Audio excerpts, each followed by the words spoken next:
Hi, I'm Phoebe, and this is Innovate with Purpose, the Bridge for Billions podcast.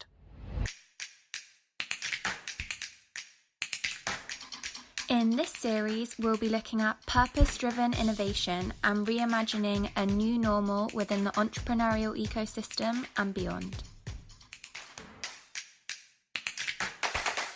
Hello and welcome to episode 5 of the Bridge for Billions podcast, Innovate with Purpose. And this week we're talking about learnings from the pandemic. And basically we're going to be taking a look into what key learnings we can take away from the pandemic in terms of entrepreneurship, business and society as a whole. And here to help us do that, we have serial entrepreneur, mentor and changemaker, Meghdut RoyChowdhury. So Roy, you've built and worked on a number of ventures across a variety of industries, from the music industry, hospitality, tech sector. So before I say too much, could you tell us a bit more about yourself as an entrepreneur and how the pandemic has affected you? Absolutely. Before I get to that though, firstly, I love the work that Bridge for Billions has been doing. I've been associated with Bridge for almost 3 years now, thanks to Julie, who I met because of my wife, who was not my wife at that time, and also through Make Sense, because it's an organization that we used to work with together at some point. And I'm very glad that I'm being able to be part of a podcast where you're sitting out of Spain. Are you in Spain, Madrid? Yeah, we're based in Spain. You're in Spain. I'm in Calcutta in India. And the fact that we're talking about the pandemic together it's quite insane, because you think of how big the world is and how much it has affected everyone across sectors and across disciplines and across countries. So there's of course a lot of things to be learned from each other. Thank you very much for getting in touch with me, Euphemia. I'm really excited to be doing this with you today, and hopefully not just are we going to learn about a little bit about my experience from the pandemic in India. I hope to learn a little bit from you as well, and hopefully our audiences for the podcast are going to learn about a lot with all of the things that we talk about today. So super glad to be here today. Totally. Thank you for being a guest. We're really excited to have you. Absolutely. Now, coming to your question, you said that, because of the fact that I've been part of quite a few industries, and I've seen in this case, I guess it's a bit of a disadvantage when you're in multiple industries, because all of the industries have been hit, but in varying different ways. So I think it's harder for serial entrepreneurs to keep their calm sometimes, because you just when you think that things are going better in one particular area of work, something else completely falls apart. It's basically like being on a boat with multiple holes, and every hole is another new business, and every time you're plugging another hole, it feels like there's water gushing in from one of the other holes you had just mended. So it's been a bit of that. It's been about 5-6 months now, and I've literally seen some of my businesses go to absolute zero, and we've had to restructure businesses, sort of invent things on the go. And also completely rethink the way that we do businesses, because so much digital transformation has happened in the last couple of months, almost overnight, which we had planned for maybe phased approach over 3 years, the way that most people would do. But nobody was expecting a global pandemic, were they? So yeah, it's been quite interesting on that. A lot of learnings personally as an entrepreneur as well. The fact that we've got to be agile on our feet and be flexible at every single turn. I can't stress on how important that's been personally for me. I think out of all the work that I do, the two of my businesses have been very, very badly affected. And both of them, one of them is in the hospitality space and the other one is in the arts and entertainment space. And that's because that's been the trend throughout, right? So if you're talking about hospitality, most hotels, resorts, all of that, they've been basically closed, or they're running at way below par in terms of occupancy.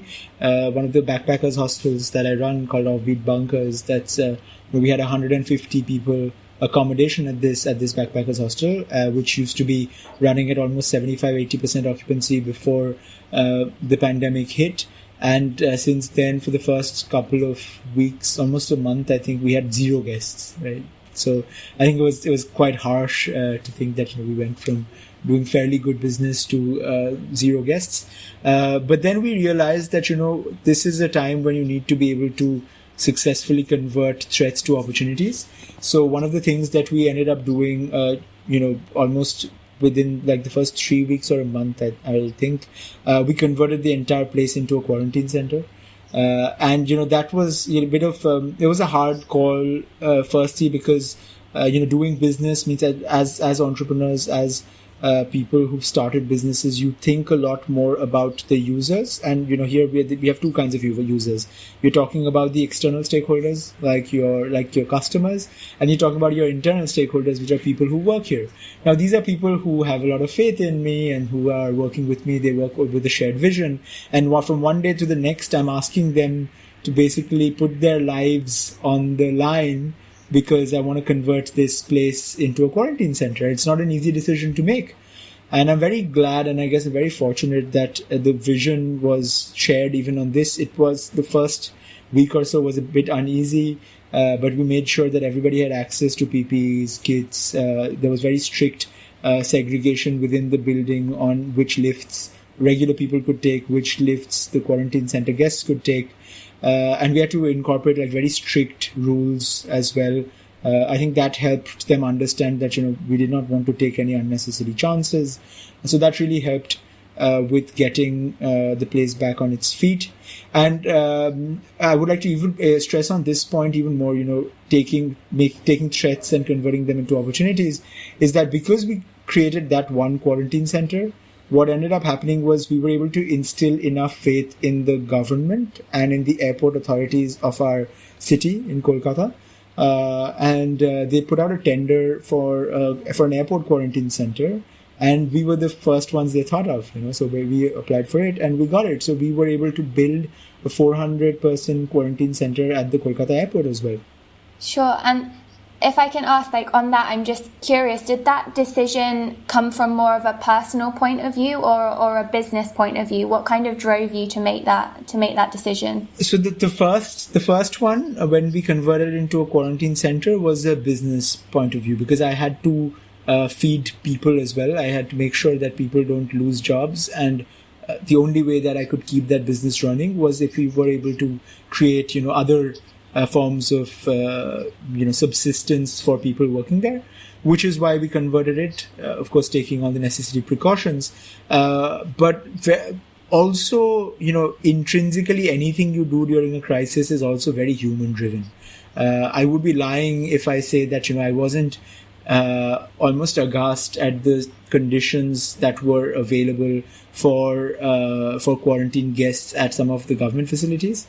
And it looked like the chances of somebody getting COVID was a lot higher if they actually were, tested false positive, or if they went to one of these centers. So it also came, of course, business was a big deal. Otherwise, I would have to close the place down.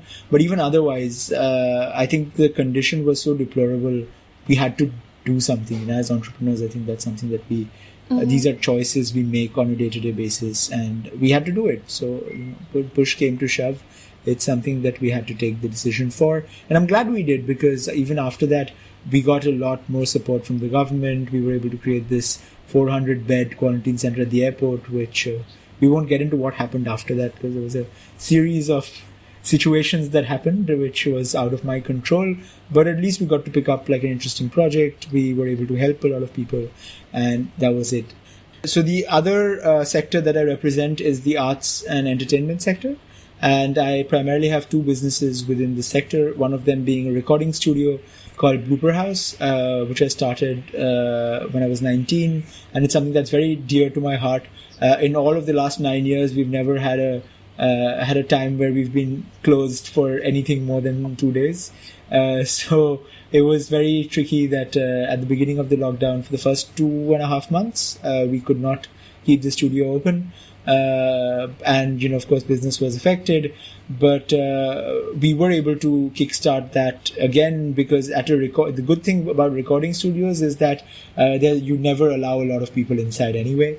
So at any given point of time, you probably have to, the band which is 3-4 people, maybe somebody to help them out, and the engineer, so that's basically the setup. So considering the small size of the group that could assimilate in one place, it was not too much of a problem. We were able to, so the moment the actual physical lockdown was lifted in the state, we started the studio from the very next day, literally.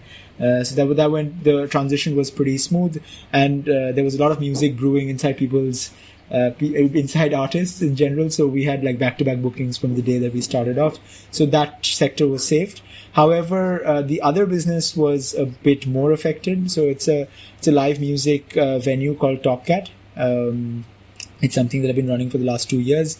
And Top Cat is a place where Calcutta's electronic music, independent music, folk music, baul music, metal music, all of it comes together, along with like theater, dance performances, all of that. It's really like the bastion of independent arts in the city, and that's why I guess I'm so darn proud of this place and the kind of culture we've been able to build here.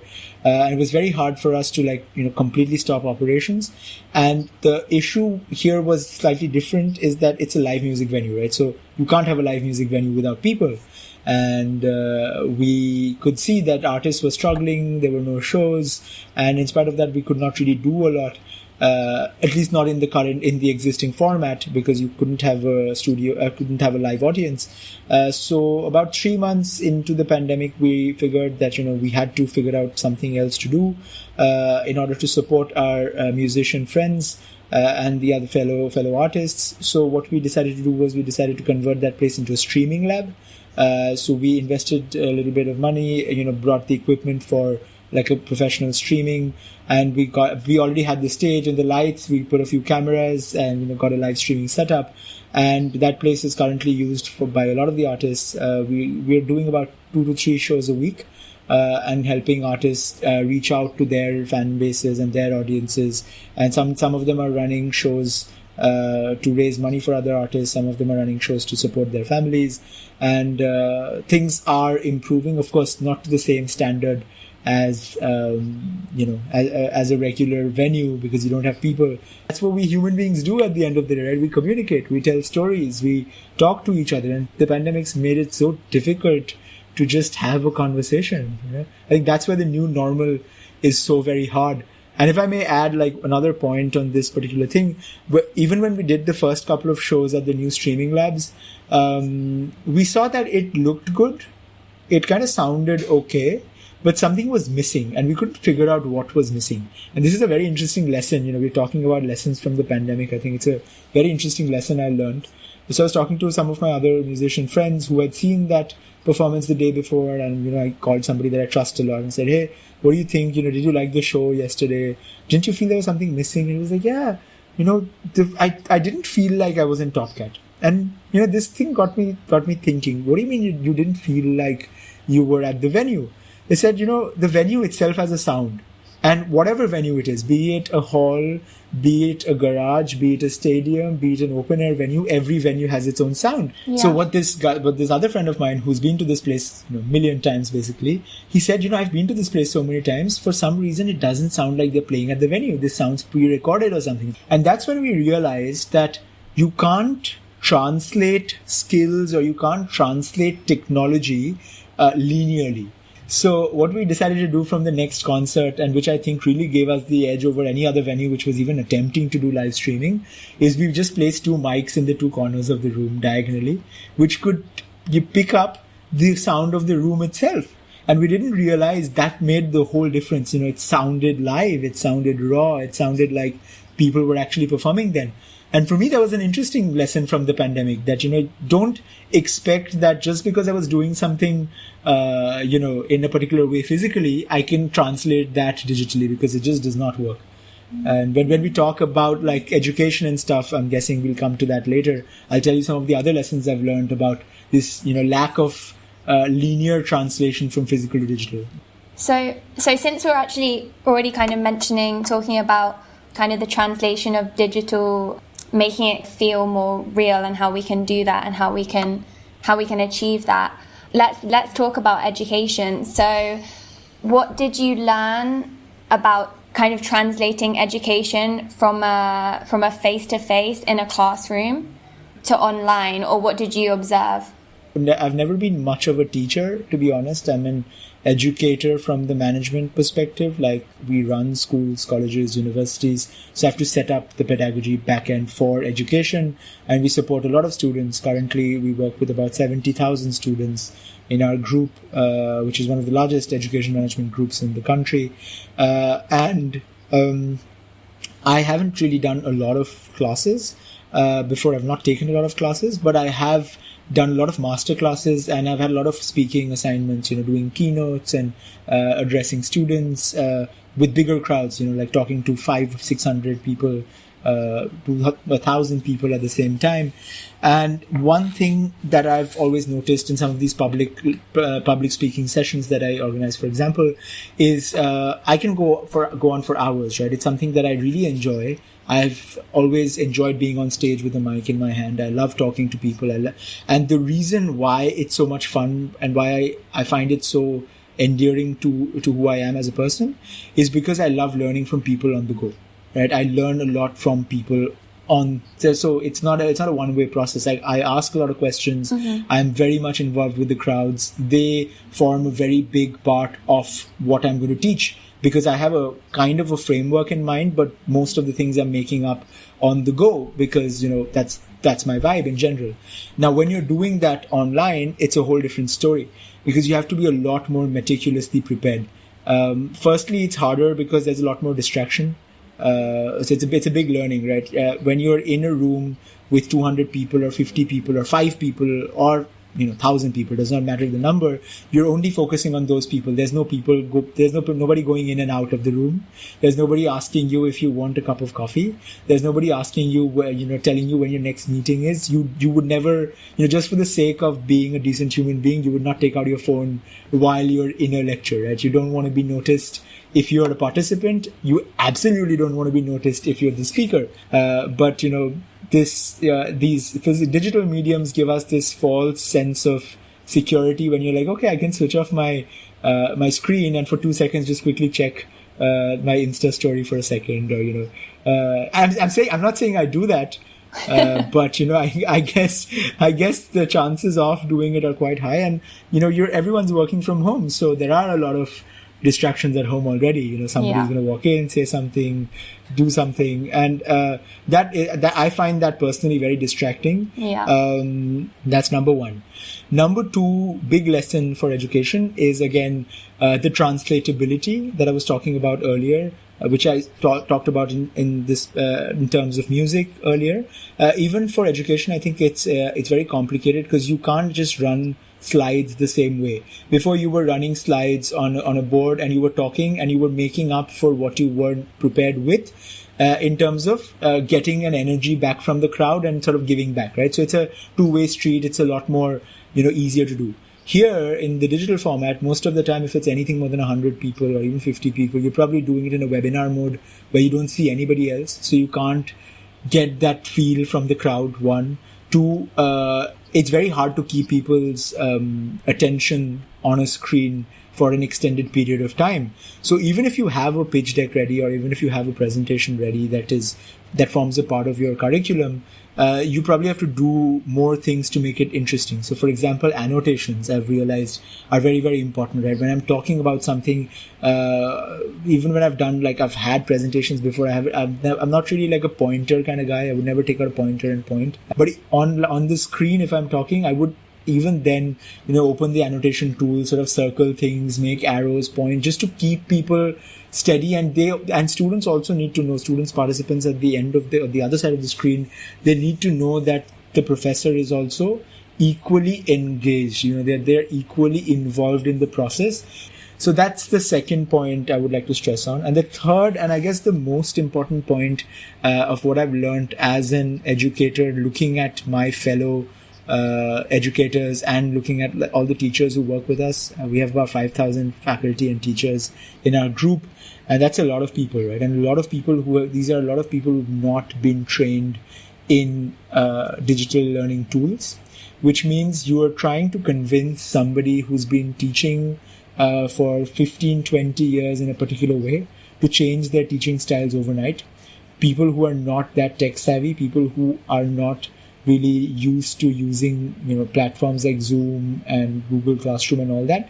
And on top of that, if it was very, set in stone that, okay, we are definitely using Zoom and, give them all the learnings and teachings, and then you expect them to, work on it, get better. That didn't happen. Zoom came up with a bunch of security flaws. Then we had to move from Zoom to, Microsoft Teams. And then, the LMS, we had our own LMS. Then, we were like, okay, we might as well simplify it a little bit.